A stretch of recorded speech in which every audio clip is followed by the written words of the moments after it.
আসসালামু আলাইকুম প্রিয় বন্ধুরা, আমি এখন একটি কাঁচামরিচের ক্ষেতে এসেছি।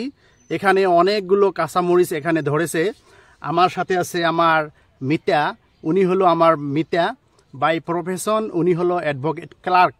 উনি এই কাঁচামরিচের এখানে আবাদ করেছে। দেখেন কি সুন্দর সুন্দর কাঁচামরিচ এখানে। মিতা, আপনি কত বিঘা কাঁচামরিচের আবাদ করেছেন? 1 বিঘা 1 পোয়া মাটি আমি করছি। 1 বিঘা 1 পোয়া এখানে জমির আবাদ করেছেন। তাহলে আপনার খরচ হয়েছে কিরকম এখানে জমি এই কাঁচামরিচের আবাদ করতে? বর্তমান পর্যন্ত 37 গেল আর কি। 37,000। দেখেন 1 বিঘা 1 পোয়া জমি এখানে কাঁচামরিচের আবাদ করেছে। 37,000 এখানে খরচ হয়েছে, অনেক খরচ। তো আপনাদেরকে দেখাচ্ছি, দেখুন এই যে কি সুন্দর সুন্দর এখানে কাঁচামরিচ এইভাবে ধরে আছে। এগুলো বিক্রি করার জন্য আমার মিতা এখানে আবাদ করেছে। উপরে যদি আপনাদেরকে দেখাই, এখানে কিন্তু দেখা যাচ্ছে না, গতিকে এই উপরে এখানে দেখা যাচ্ছে না, কিন্তু আমরা গাছের একটু ভিতরে মানে তলে পড়ে আছি। দেখেন ওই যে মিতা, উনি ওখানে ওভাবে আছে। তো আপনাদেরকে দেখাচ্ছি। তো আচ্ছা, আপনার এই কাঁচামরিচের ক্ষেতে মানে বিভিন্ন ধরনের কিরকম ধরনের মেডিসিন বা কিরকম ধরনের যত্ন আপনি করতেছেন? মেডিসিন অনেক লাগে। তার ভিতরে মেইনলি হলো এই কোকরা আর ওই যে মেন্দা বেমারের যেটা ওষুধটা ওইটা বেশি প্রয়োগ করতে লাগে। ও বহুত পরিমাণে এই ব্যবহার করার পরেও মানে ওগুলা বেমার হয়ে থাকে আর কি।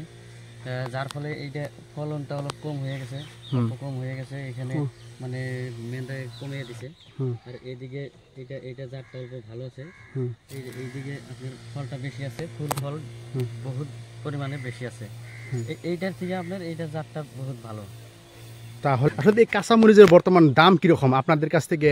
এই পাইকারি দোকানদাররা কিভাবে এসে কিনে নেয়? পাইকারি দোকানে বর্তমান যাইতেছে আপনার 300 টাকা পাল্লা। 300 টাকা পাল্লা, তার মানে 5 কেজি 300 টাকা। 300 টাকা, তাহলে কেজি পড়তেছে কত? 60 টাকা। 60 টাকা কেজি। আর আমরা আসলে এই মার্কেটে থেকে আমরা এই কাঁচামরিচ কিনতেছি 120 টাকা। পাইকারি দোকানদার আপনাদের কাছ থেকে 60 টাকা থেকে মানে কিনে নিয়ে যাচ্ছে। তে এখানকে অনেক ব্যাপারখানে এখানে শুনি কি ব্যাপারে এখনো আশা ধরে নাই, কিন্তু যোগাযোগ করে আছে যে মানে আমগরে দেওয়া আর কি। এখান থেকে তুলে নিয়ে যাবো। দেওয়া হয় নাই এখনো, মানে ফলটা অল্প কম আছে। তো বন্ধুরা, দেখলেন আমরা এই কাঁচামরিচের ক্ষেতে এখানে এসেছি। যেহেতু আমাদের আসাম হলো কৃষি প্রধান রাজ্য, গতিকে এখানে অনেক 70% লোক এখানে কিন্তু কৃষির উপর নির্ভরশীল।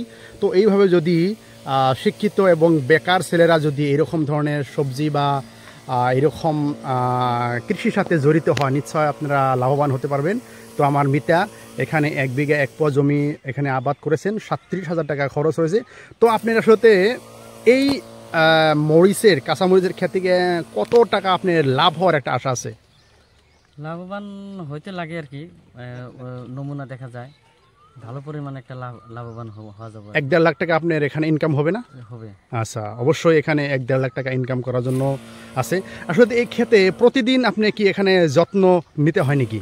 যত্ন অনেক পরিমাণ করতে লাগে, মানে ঘাস টাস হয় ওইগুলো সাফা করা লাগে, আর মেডিসিনটা অল্প বেশি পরিমাণে দিয়ে থাকা লাগে। মেডিসিন, আচ্ছা।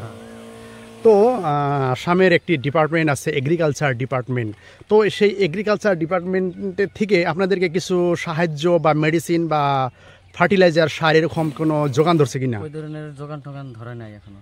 তো দর্শক, আপনারা শুনতে পারলেন যে আসাম সরকারের পক্ষ থেকে, এগ্রিকালচার ডিপার্টমেন্টের পক্ষ থেকে এখনও কোনো কৃষিজীবী ভাইদেরকে ওরকম ধরনের ফার্টিলাইজার, পেস্টিসাইড, মেডিসিন এগুলো যোগান ধরা হয় নাই।